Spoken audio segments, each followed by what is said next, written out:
आपल्या जनतेला ठाऊक आहे।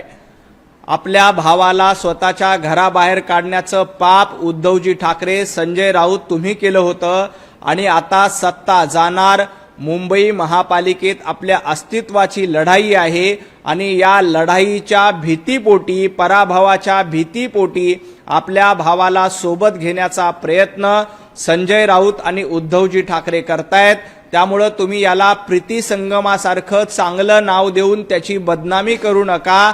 तर हा प्रीती संगम नाही, भीती संगम आहे, हे लक्षात ठेवा। ज्या पद्धतीनं महाराष्ट्रातील जनतेनं तुम्हाला नाकारण्याचं काम, तुम्हाला घरी बसण्याचं आवडतं काम दिलंय, अगदी त्याच पद्धतीनं मुंबई महापालिकेत देखील तुमचा पराभव होणार हे जवळपास निश्चित आहे। गेल्या 5 वर्षामध्ये देवेंद्रजी फडणवीस यांच्या नेतृत्वामध्ये मुंबईमध्ये ज्या पद्धतीचा विकास झालाय, मुंबईकरांना पुढे घेऊन जाण्याचं काम देवेंद्रजी फडणवीस आणि महायुतीच्या नेतृत्वात होतंय।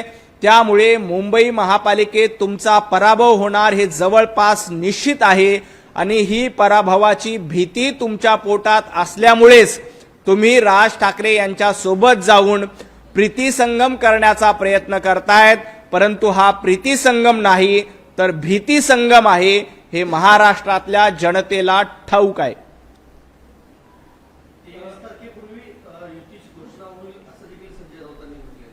खरं तर 23 तारीख करू द्या, नाही तर 12 तारीख करू द्या, 16 तारखेला भारतीय जनता पार्टी आणि महायुतीचा भगवा मुंबई महापालिकेवर निश्चितपणे फडकणार आहे।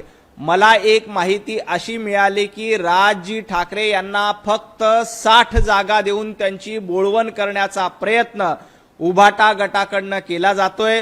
परंतु उभाटा गटांच्या 60 जागांच्या ऑफरवर राजजी ठाकरे यांची मान्यता नाही। ते जवळपास 100 जागा मुंबई महापालिकेमध्ये मागतायत, परंतु उद्धवजी फक्त 60 जागा देऊन त्यांची बोळवण करण्याचा प्रयत्न करतायत।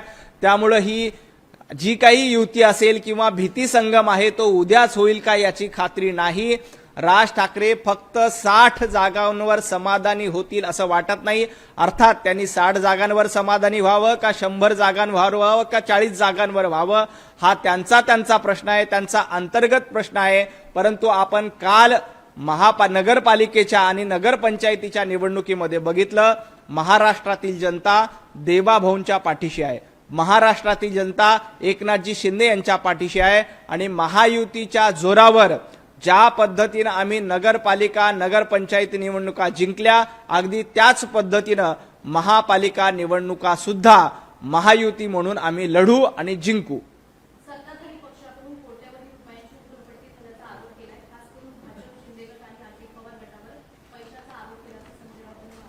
खरं तर संजय राऊत यांनी असे आरोप करण्याच्या आधी एखादा पुरावा असेल तर तो पुरावा माध्यमांसमोर द्यायला पाहिजे होता, परंतु एकही पुरावा द्यायचा नाही। फुकटची बडबड करायची ही संजयजी राऊत यांची जुनी सवय आहे। माझं संजय राऊतांना आव्हान आहे, जर का कोट्यावधी रुपये उधळले असा तुमचा आरोप आहे तर एक पुरावा द्या, एक कच्चा चिटोरा द्या, एखादी व्हिडिओ क्लिप द्या, एखादा ऑडिओ क्लिप द्या। याच्यापैकी तुम्ही काहीही देणार नाही आणि फक्त उधळपट्टीचे आरोप करतायत। संजयजी राऊत, तुम्ही देखील निवडणुकीमध्ये कशा पद्धतीनं उधळपट्टी करतायत आणि कशा पद्धतीनं भ्रष्टाचार महाराष्ट्रात केला हे जनतेला ठाऊक आहे।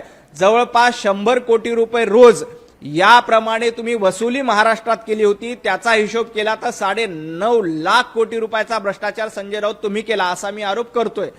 परंतु असे आरोप करण्यात काही तथ्य नसतं, त्यासाठी पुरावे लागतात। ते पुरावे तुमच्याकडे आहेत का? पुरावे असतील तर बोला असं माझं संजय राऊतांना आव्हान आहे।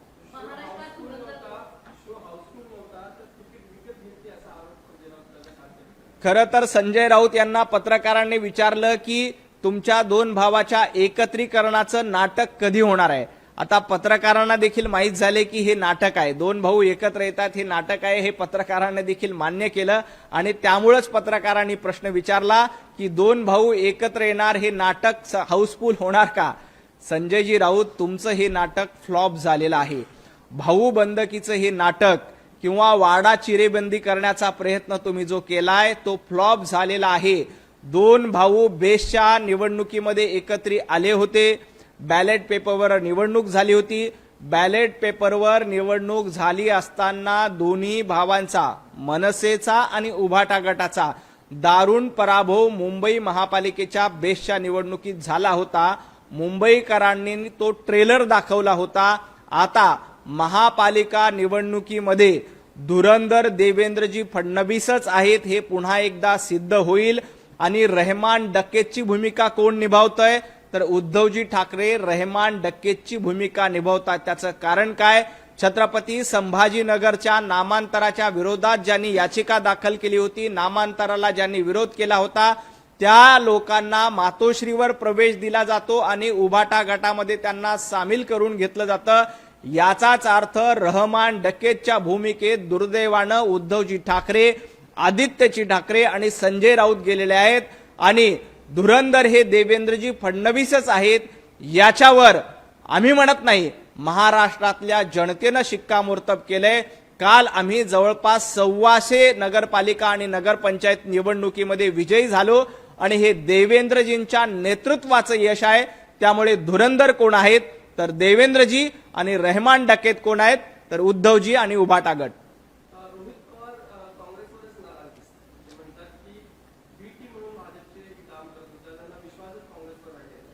खरं तर कालपर्यंत रोहित पवारजी असं म्हणत होते की MIM भारतीय जनता पार्टीची बी टीम आहे, वंचित बहुजन आघाडी भारतीय जनता पार्टीची बी टीम आहे.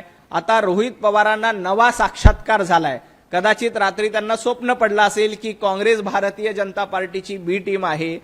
रोहित पवारजी, ज्या काँग्रेसच्या मांडीला मांडी लावून तुम्ही बसलायत, आता ही महाविकास आघाडीमध्ये तुम्ही आहात.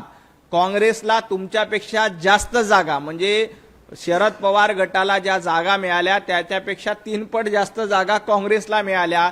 त्यामुळे कदाचित आपल्याच मित्राचं यश रोहित पवारांना बघवत नाही. त्यामुळे ते अशा पद्धतीनं काँग्रेसवर टीका करतायत.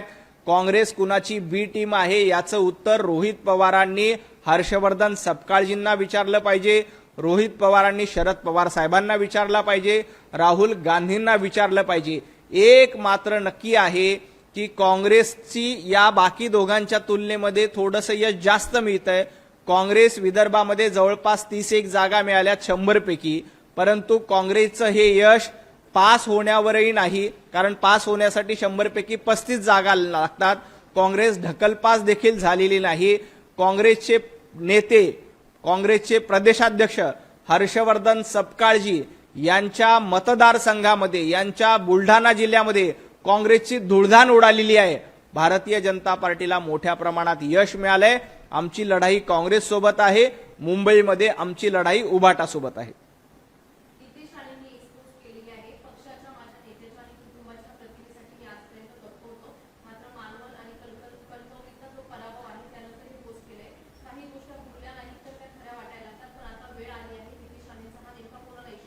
कोण म्हटलं सर? नाही, नितेशजी राणे हे महायुतीतलेच आमचे नेते आहेत. आम्ही सिंधुदुर्गामध्ये काही ठिकाणी आमची युती होऊ शकली नाही, त्याच्यामुळे आम्ही वेगवेगळे लढलो. परंतु आता नितेशजी राणे हे महायुतीचे आमदार आहेत, आमच्या सोबतचे सहकारी मित्र आहेत. त्यांचा हा निशाणा भारतीय जनता पार्टीवर निश्चित नसेल, त्यांचा निशाणा हा निश्चितपणे विरोधकांवर असणार. आम्ही महायुती म्हणून एकत्र आहोत. काही ठिकाणी आमची युती झाली नव्हती, तरी आता आम्ही पोस्ट इलेक्शन आम्ही एकमेकांसोबत राहू आणि मालवणमधल्या, सिंधुदुर्गमधल्या जनतेचा विकास कशा पद्धतीनं करता येईल, कशा पद्धतीनं कोकणाला पुढे घेऊन जाता येईल, याचा विचार आमच्या डोक्यामध्ये आहे.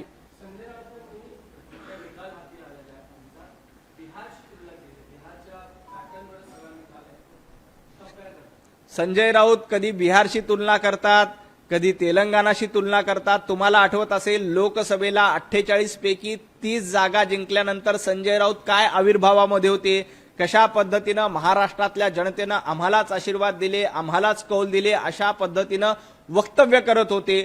विधानसभेला पराभव झाला, लगेच रडायला लागले. नगरपालिका, नगरपंचायतीला निकाल लागला, लगेच रडायला लागले. मुंबई महापालिकेसह 29 महापालिकेमध्ये उभाटा गटाचा असाच पराभव होणार आहे, त्यामुळे लढायची सुरुवात करतायत. तुम्हाला बिहार आठवत असेल, तरीही मुंबई आहे आणि महाराष्ट्र आहे. महाराष्ट्रातला मराठी माणूस स्वाभिमानी आहे. तो देवेंद्रजींच्या पाठीशी, विकास कामं करणाऱ्यांच्या पाठीशी भरभक्कमपणे उभा आहे. जे घरामध्ये बसून राहतात, जे फेसबुकवर लाईव्ह करतात, त्यांना जनता कधीही आशीर्वाद देत नाहीत.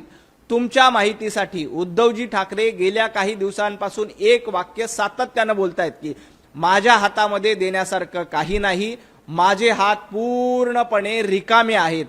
महाराष्ट्रातल्या जनतेनं देखील उद्धवजींना सांगून टाकलं, उद्धवजी आमच्या हातामध्ये तुम्हाला देण्यासारखं काही नाही, आमचे हात देखील रिकामे आहेत. आणि म्हणूनच उभाटा गटाला फक्त 8 जागांवर समाधान मानावं लागलं, कारण महाराष्ट्रातल्या जनतेनं उद्धवजीप्रमाणे आपले हात देखील रिकामे आहेत उद्धवजींसाठी हे दाखवून दिलं. आणि देवेंद्रजी फडणवीस यांना भरभरून आशीर्वाद दिले. जवळपास 125 ठिकाणी भारतीय जनता पार्टीचे नगराध्यक्ष झालेत. हे कशाचं द्योतक आहे? हे याचं द्योतक आहे की जनतेचे आशीर्वाद, लोकांचा पाठिंबा हा भारतीय जनता पार्टी, देवेंद्रजी फडणवीस आणि महायुतीला आहे.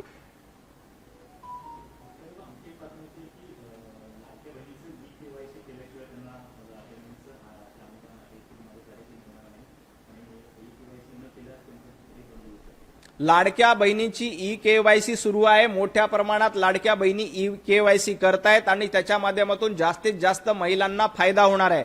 लाडक्या बहिणीची योजना बंद करणार अशा पद्धतीच्या अफवा सातत्यानं महाविकास आघाडी असेल, उद्धवजी ठाकरे यांचा पक्ष असेल, राजजी ठाकरे यांचा पक्ष असेल, काँग्रेस असेल, यांच्याकडे अशा पद्धतीच्या अफवा पेरण्याचं काम करतायत.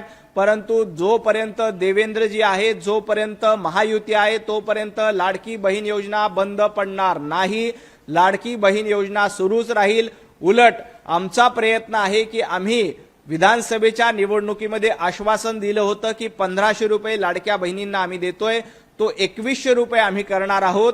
त्याचा निर्णय देखील योग्य वेळी देवेंद्रजी फडणवीस, एकनाथजी शिंदे आणि अजितदादा मिळून घेतील. कुठेही लाडकी योजना बंद पडणार नाही. ई-केवायसी साठी देखील आमच्या सरकारने मुदतवाढ केली. कागदपत्रांची लाडक्या बहिणींना पूर्तता करता यावी यासाठी आमचा जास्तीत जास्त प्रयत्न आहे आणि जास्तीत जास्त लाडक्या बहिणींना फायदा झाला पाहिजे यासाठी भारतीय जनता पार्टी प्रयत्न करते.